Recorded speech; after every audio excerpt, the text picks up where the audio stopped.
자, 그래서 오늘 제가 이제 말씀드릴 이 비디오 영상에 이제 그 목차를 간략히 소개를 드리면, 앞으로 이제 동서도 그 분단과 통일, 자, 이 관련해서 간략히 통일 배경과 성공론을 말씀드리고, 그 다음에 아까 말씀드린 대로 통독 35주년, 자, 분야별로 동서독이 어떻게 지금 현재 실태를 보여주고 있는지 분야별 통합 실태에 대해서 여러분께 소개를 드리고, 그 다음에 독일 통일로부터 우리가 어떤 그 교훈과 시사점을 배울 것인가, 자, 이런 얘기를 하면서, 자, 우리 한반도 통일 지금 현재 어디쯤 서 있나, 이것도 이제 한번 들여다보고, 그러면서 교훈과 시사점을 끌어낼 수 있도록 하겠습니다. 독일은 1945년 그 5월 8일 날 히틀러의 이제 그 패망, 2차 세계대전 패망 이후에 이제 전승 4개국이 자, 지도 맨 좌측에서 보시는 이와 같은 그 이제 4등분으로 이제 분할이 됐었고, 그렇죠? 4등분으로 분할이 됐었고, 자, 그러나 2년 뒤에 이제 소련으로부터 어떤 이 공산주의가 서진하는 이러한 그 공산 세력의 위협에 이제 그 두려움을 느낀 미국과 영국이 이제 점령구역을 합치면서 이것이 이제 빗소네가 되고, 그 다음에 2년 뒤에는 프랑스도 여기에 합치면서 이것이 빗소네가 돼서, 자, 이것이 청색이 서독이 되고 이제 분홍색이 동독이 된 겁니다. 이러면서 이제 동서 냉전 기간 중에 89년까지 이와 같이 분단된 상태로 이제 그 계속 쭉 이어져 오다가 1990년 10월 3일 날 이제 통일이 됐습니다. 자, 그래서 통일 그 배경을 간략히 보면서 이제 성공 요인을 우리가 살펴보면은, 먼저 자, 1989년도 90년도 이때 이미 동서냉전이 종식이 됐다. 자, 이것이 바로 이제 독일 통일의 여건을 조성한 거다, 이렇게 얘기할 수가 있습니다. 그러니까 동서냉전이 종식됐다고 하는 의미는, 자, 한편 이제 미국과 이 소련이 서로 이제 대치하면서 서로 이제 그 경쟁 구도를 이루고 있었는데, 그러니까 미국을 중심으로 하는 서방의 그 어떤 이런 서방 그 자유민주주의 체제, 그 다음에 이 자본주의 그 시장경제하는 체제, 이런 체제가 소련을 중심으로 하는 사회주의 그 계획경제하는 체제보다 훨씬 앞섰다는 거죠. 그러니까 이 경쟁에서 미국 체제가 이겼다고 하는 얘기입니다. 자, 그렇기 때문에 일방적으로 미국이 이겼고 일방적으로 소련이 패배했다, 이렇게 얘기할 수 있는 건데, 그러니까 그 배경을 보면 미국이 이제 끊임없이 예컨대 이제 뭐 군비 증강, 뭐 SID나 SDI나 이런 걸 통해서 군비 증강을 하면서 소련을 몰아붙였고, 그다음에 소련은 아프가니스탄 그 수령에 빠져서 10년간 엄청난 출혈을 했고, 그러면서 이제 1991년도 소련이 이제 결국 몰락하는데, 자, 이것이 이제 바로 미국이 완전 동서냉전이 와해에 이제 판을, 근본적인 그 바닥판을 깔은 것이 바로 미국이다, 이렇게 우리가 인식을 해야 된다, 그 말이죠. 그러니까 많은 이 유럽 사람들이 얘기할 때, 독일 통일 문제를 얘기할 때 지금 이제 고르바초프 얘기하고, 그 다음에 뭐 이게 제일 먼저 앞서는데, 그러나 고르바초프의 역할도 중요하지만, 그러나 근본적으로 이와 같은 토대가 구성된 것은 동서냉전 기간을 계속 통하면서 미국의 그 어떤 근본적인 역할이 있었다, 이 체제 우위를 보여준 뭐 그와 같은 역할을 우리가 절대로 그 잊어서는 안 된다, 그 얘기를 할 수가 있습니다. 두 번째는, 맞습니다. 고르바초프입니다. 고르바초프. 그러면서 동서냉전 해체에 크게 기여를 한 게 사실입니다. 그러니까 동구권에 대해서 이제 민주화 운동을 계속 독려하고, 그 다음에 계획 개방을 독려하고 뭐 그랬다, 그 말이죠. 그러니까 87년도에 이제 계속 그와 같은 주장을 했고, 그러면서 동구권 그 지도부 향해서 이제 신사고하라 너희들, new thinking, noise thinking 하라 하면서 이제 계획 개방 그걸 강조를 했고, 그 다음에 89년도 7월 7일 날은 그 당시에 이제 와샤 팩트가 이제 열렸는데, 이때 우리는 더 이상 브레즈네브 독트린 이거를 자 이제 적용하지 않는다, 이 얘기를 했습니다. 그러니까 브레즈네브 독트린이라고 하는 거는 자 사회주의가 예컨대 위협에 처했다, 자 이렇게 이제 판단이 되면 우리 소련은 군사력을 풀어서 이거를 당장 그 즉각적으로 진압하겠다, 이런 게 브레즈네브 독트린인데, 이제 더 이상 그런 거 안 한다. 그러니까 너희들 마음대로 이제 뭐 민주화 운동을 하든지 뭐 시위를 하든지 해라. 그래도 우리는 관여 안 한다. 이제 그런 얘기. 그러면서 시나트라 독트리는 my way. 자, 이거 너희 멋대로 가라. 이제 그런 거를, 이 고바초프가 전부 그걸 했다. 그 말이죠. 그러면서 이제 89년 10월 7일 날 그 당시 동독 창건 40주년 때, 자, 이 기념식장에서 고바초프는 무슨 얘기라, Wer zu spät kommt, den bestraft das Leben 해서, 자, 늦게 오는 자는 자 인생이 그를 벌한다 이런 그 아주 상징적인 얘기를 했습니다. 그러니까 지금 개혁 개방의 기차가 계속 달려오기 때문에 우리가 이 열차를 타지 않으면 큰 낭패를 당한다 이제 그런 얘기죠. 그러면서 우리 동구권 소련을 위해서 전부 다 이 페레스트로이카, 글라스노스트 이런 걸 해야 된다. 그래야 살아남는다. 이제 그런 주장을 일관되게 해왔습니다. 자, 여기에 힘입어서 이제 교황 바오로 2세도 적극적으로 이제 고바초프를 지지를 했습니다. 그러니까 이 폴란드 출신 교황 바오로 2세. 그러니까 이 고바초프도 자기 자서전에서 내가 이렇게 과감하게 개혁개방 정책을 강조할 수 있었던 그 이면에는 바로 교황 바오로 2세가 완전히 그 엔진이 돼서 나를 밀어줬기 때문에 가능하다. 이 얘기를 지금 하고 있습니다. 그러면서 이와 같은 이제 큰 흐름에 따라서 동구 공산권 내에서 이제 민주화 운동이 확산이 된다. 그러면서 결국 공산 체제가 전부 붕괴된다. 맨 첫 번째 주자가 최초의 그 이제 민주화 운동 그 공을 쏘아 올린 나라가 바로 이제 폴란드인데, 이 폴란드의 이제 졸리다노시 자유노조 그 단치히에 있는 레닌 조선소의 그 자유노조 졸리다노시의 레히바웬사가 이제 완전히 주동이 돼서 자, 이와 같은 민주화 운동을 이끌고 이어서 이제 체코슬로바키아의 차타 77 중심으로 바슬레프 하벨 그 극작가가 지금 이제 이와 같은 민주화 운동을 주도했고, 이어서 헝가리, 동독, 루마니아, 결국은 89년 12월 달에 이제 차우세스쿠가 전부 암살되고, 자, 이와 같이 하면서 동구권이 완전히 이제 수렁으로 빠지면서 새로운 민주화 세력들이 이제 그 나라를 전부 이제 그 리딩하기 시작했다. 그 말입니다.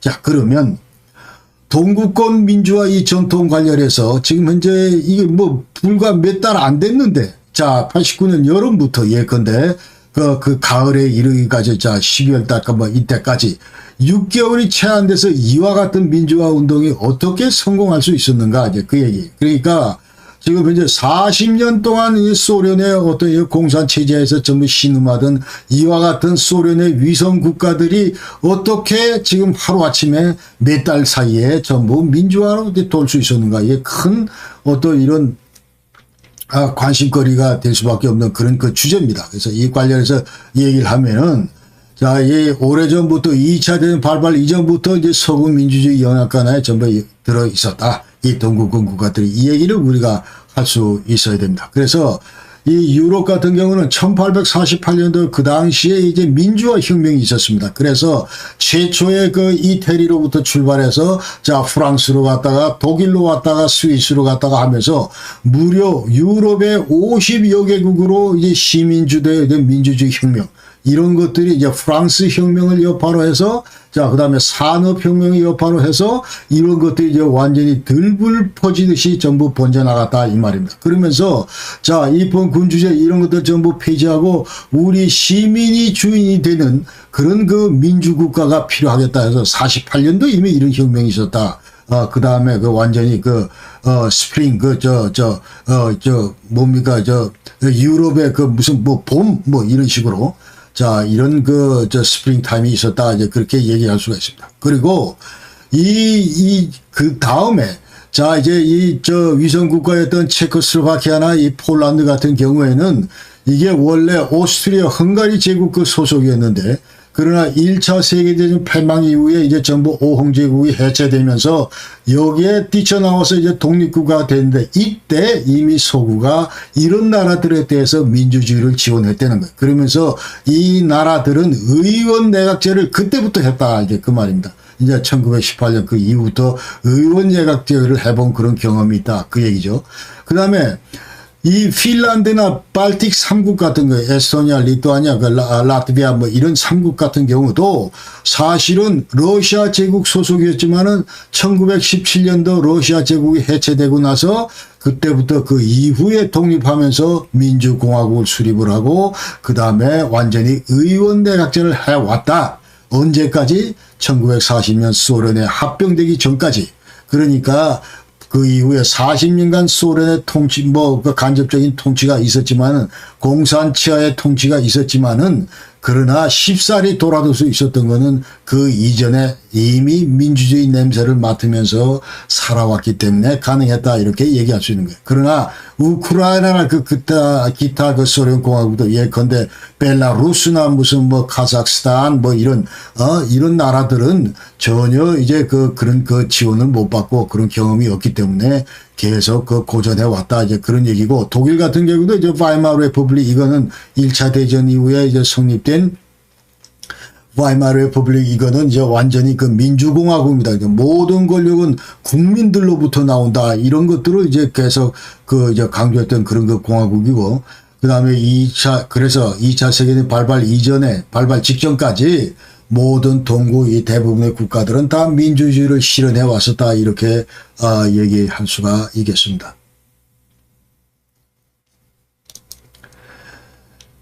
자, 그래서 이제 동서도 그 통일 배경 관련해서 이제 두 번째, 아까는 이제 동서 냉전이 와야 됐다 그런 말씀을 드렸고, 두 번째 요인은 이제 동독 공산체제가 저절로 와야 됐다. 이제 그렇게 얘기를 하는 거예요. 그러니까 사회주의 경제는 답이 아니다. 그 얘기예요. 그러니까 완전히 89년도 동독을 들여다봤더니 동독 경제가 핀포츠웰프에서 12시 5분 전이다 해서 완전히 5분 뒤면 완전히 폭삭 망하는 그와 같은 상황이었다. 이제 그런 얘기죠.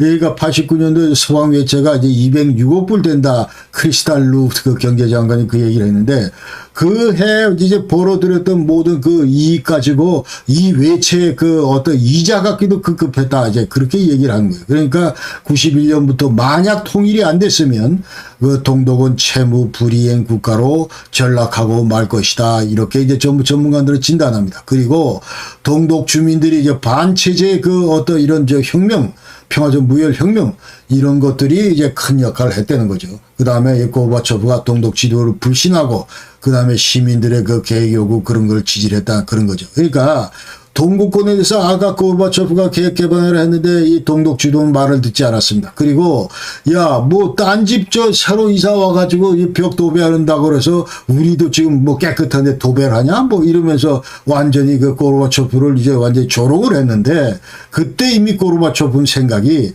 이놈들은 아직 정신 못 차렸구나 하면서 그때 이미 동독 지도부터 마음이 떠났고 그 다음에 이제 시민들 편으로 기울었다. 이제 그런 얘기. 그러면서 동독도 또 다른 하나는 동독인민의회가 기본법 23조에 의한 통일 방식을 결정했다는 거야. 90년 8월 23일. 그러니까 독일이 이제 통일될 수 있는 두 가지 큰 헌법적인 그런 조항 중에 두 개가 있는데, 하나는 23조고 하나는 146조인데, 이 23조라고 하는 거는 이제 동독의 5가지가 그대로 서독으로 편입되면서 편입되는 순간부터 서독의 기본법 효력을 적용받는 그런 거고, 그 다음에 이 146조라고 하는 거는, 이제 새로운 헌법을 만든다. 통일을 앞두고. 그러기 위해서는 재헌의회도 결성을 하고, 그러기 위해서는 또 다른 선거를 치르면서 전부 다 이제, 후보자, 의원들도 뽑아야 되고,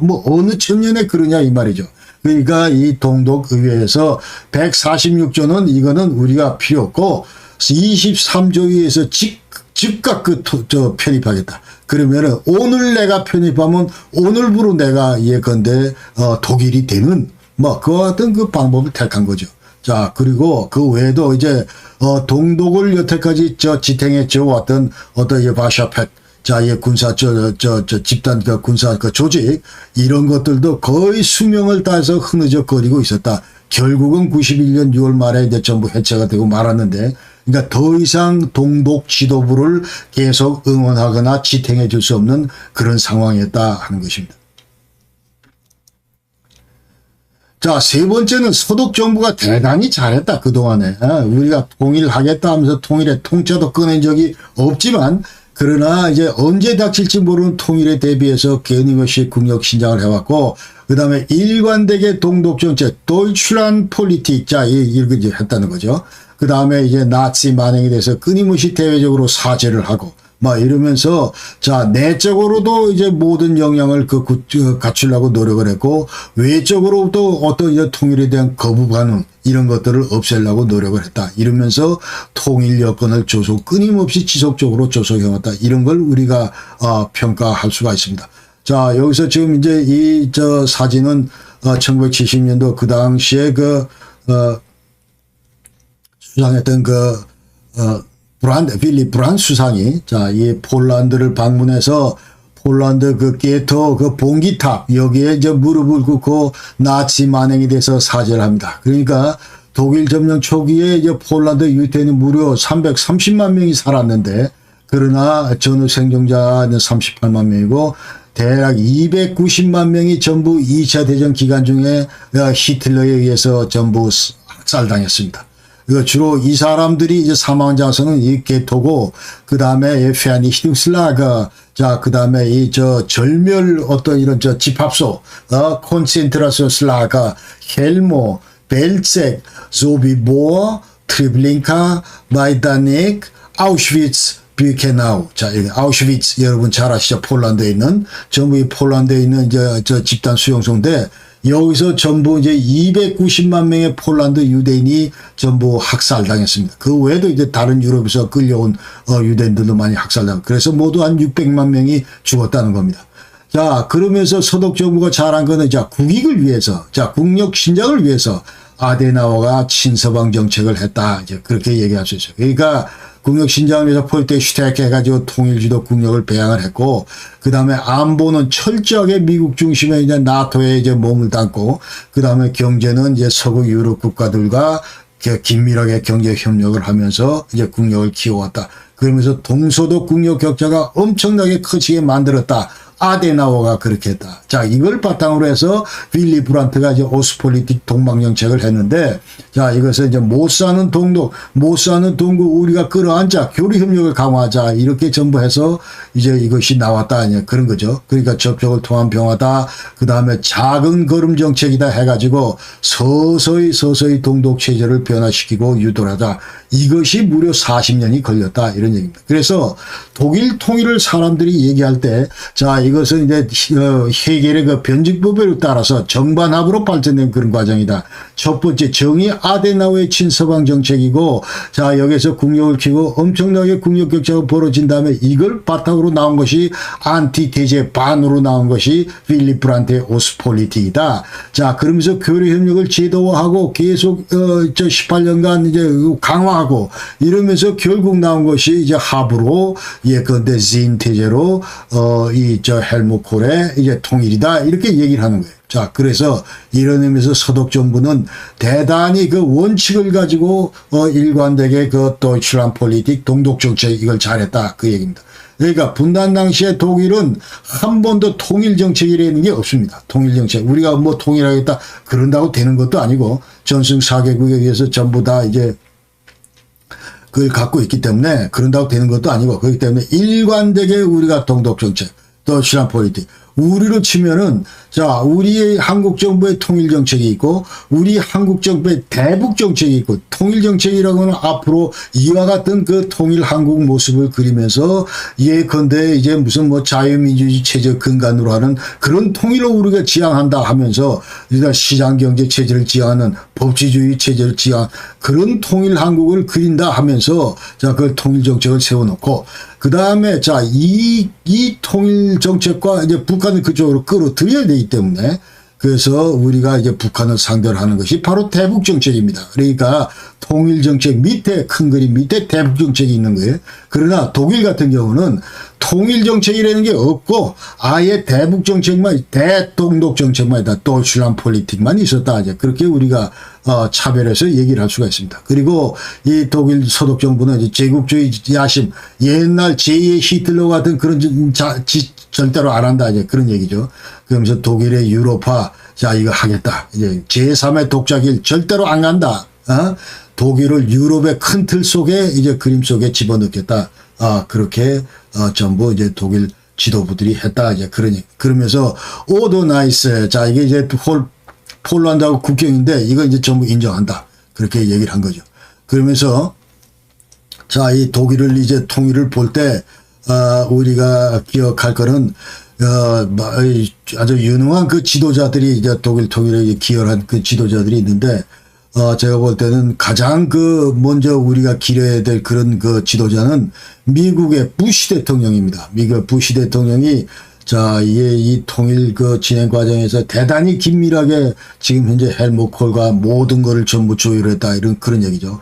그러니까 전승 4개국 가운데 유일하게 지금 현재 독일의 입장을 지정일간 지지한 사람이 이 부시입니다. 그렇기 때문에 부시 없이는 독일 통일을 얘기를 못한다. 그렇게 얘기를 할 수가 있고, 그 다음에 두 번째로 또 지적할 수 있는 거는 자, 여기 나오는 고르바초프다. 아까 얘기대로 자, 고르바초프 없었으면 동서냉전의 와해 이런 것들은 궁극적으로 마침표를 찍을 수가 없었다. 그러니까 완전히 바탕을 예컨대 미국 부시가 깔았다면은 그 다음에 마침표는 이 고르바초프가 했기 때문에 독일 입장에서는 헬무트 콜 입장에서는 대단히 고마운 그 분이 바로 이 고르바초프다. 이렇게 얘기할 수 있어요. 그래서 독일 통일 관련해서 이제 핵심적인 이 세 사람은 맨 좌측에 부시하고 콜하고 맨 오른쪽에 이제 고르바초프다 이렇게 얘기할 수가 있습니다. 자, 이것이 이 형상이 지금 현재 베를린 루디 두츠케 슈트라세 거기에